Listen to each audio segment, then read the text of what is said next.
আমাদের তরুণ ছাত্র সমাজ, ছাত্র জনতা ঝাঁপিয়ে পড়ে বাংলাদেশকে মুক্ত করেছে একটা ফ্যাসিস্ট সরকারের হাত থেকে। যে ফ্যাসিস্ট সরকার পতন পালিয়ে গেছে দেশ থেকে, তারপরেও কেন এই অবস্থা? কেন আমরা এখনো এই মুক্ত স্বাধীন বাংলাদেশে কেন আমরা নিরাপদে বাস করতে পারছি না? যে দেশে নারীরা নিরাপদ নয়, যেখানে নারীরা কোথায় কোথায় লাঞ্ছিত হয়, যে দেশে নারীরা কোথায় কোথায় ধর্ষিত হয়, যেখানে শিশু কন্যা থেকে শুরু করে বৃদ্ধা পর্যন্ত নারীরা কেউ নিরাপদে থাকতে পারছে না, সেই সমাজে সেই দেশে আজকে আমরা বাস করছি।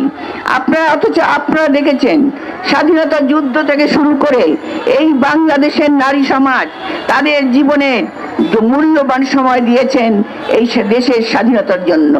দেখেছেন মুক্তিযুদ্ধের সময় নারীরা বীরাঙ্গনা হয়ে ধর্ষিত হয়ে তাদের স্বামী সন্তানকে এগিয়ে দিয়েছে।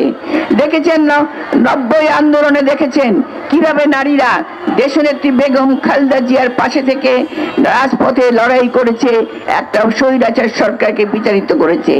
দেখেছেন আপনারা এই যে 5ই আগস্ট যে গণ অভ্যুত্থান হলো, সেই অভ্যুত্থানে আপনারা দেখেছেন কিভাবে বাংলাদেশের নারী সমাজ, বাংলাদেশের ছাত্রীরা, আমাদের ইয়াং তরুণ বাচ্চারা সব রাজপথে নেমে এসে মা বাবা শিশু সন্তান সহ সকলে একসঙ্গে ঝাঁপিয়ে পড়েছে এই বাংলাদেশের স্বাধীনতার জন্য, মুক্ত স্বাধীন বাংলাদেশের জন্য।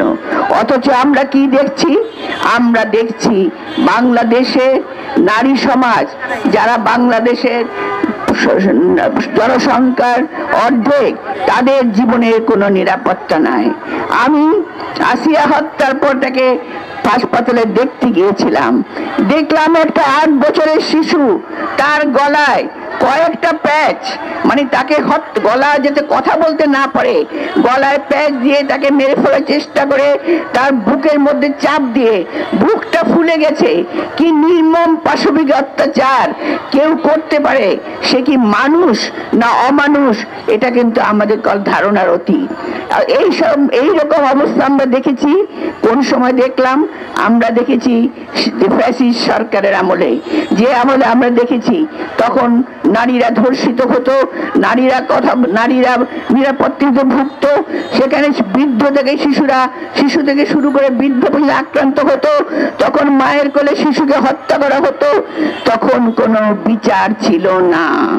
বিচারহীনতার সেই দেশে তখন এই নারীদের অবস্থান ছিল। বিশেষ করে সেই সময় যারা ধর্ষিত করত তাদেরকে বরঞ্চ উৎসাহিত করত, পুরস্কৃত করে। এই অবস্থা থেকে আমরা বেরিয়ে এসেছি, যেখানে আমাদের তরুণ ছাত্র সমাজ, ছাত্র জনতা ঝাঁপিয়ে পড়ে বাংলাদেশকে মুক্ত করেছে একটা ফ্যাসিস্ট সরকারের হাত থেকে। যে ফ্যাসিস্ট সরকার পতন পালিয়ে গেছে দেশ থেকে, তারপরেও কেন এই অবস্থা? কেন আমরা এখনো এই মুক্ত স্বাধীন বাংলাদেশে কেন আমরা নিরাপদে বাস করতে পারছি না? কোথায় এটার গলদ? কেন বিচার এখনো বিচারের, আমরা যে বিচার ব্যবস্থা কথা বলি সেটা এখনো সেই ন্যায় বিচার এখনো সুদূর পড়া হতো। আমরা জানি আসিয়া হত্যার পরে আপনারা বিভিন্ন স্টেপ নিয়েছেন, কিন্তু আমরা দেখেছি প্রতিবারই এইরকম বিভিন্ন পদক্ষেপ নেওয়া হয়, তারপরে সেটা আস্তে আস্তে নিয়ে যায়। আপনারা দেখেছেন নুসরাত পারুল থেকে শুরু করে গত ফ্যাসিস্ট সরকার আমলে একের পর এক নারী ধর্ষিত হয়েছে, কিন্তু তাদের যারা ধর্ষকারী তাদের কোনো বিচার হয় নাই, এমনকি হত্যাকারী যারা, তাদের কোনো বিচার হয় নাই। তার কারণ যারা খুন হত্যা করেছিল তারাই কিন্তু সেই সময় তারা ভক্ষক হিসাবে অন্যদের দিয়ে কাজগুলো করাতো।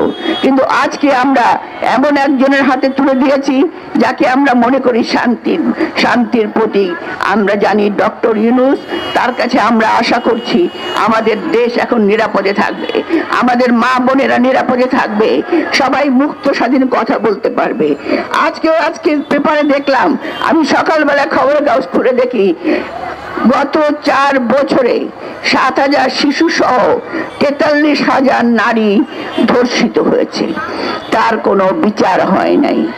আমরা দেখেছি আসিয়া হত্যার পরে 1 সপ্তাহের মধ্যে যেন মনে হয় মহোৎসব লেগেছে, 1 সপ্তাহের মধ্যে 11 জন মহিলা শিশু ধর্ষিত হয়েছে। এই যে ধর্ষিত হওয়ার কারণটা কি? আমাদের সমাজটা এখন এমন এক জায়গায় চলে গেছে যেখানে মাদক, যেখানে দুর্নীতি, যেখানে টাকা, সেই একমাত্র তারাই হলো, তারা এখন পর্যন্ত সেই অবস্থার মধ্য দিয়ে আমরা বাস করছি।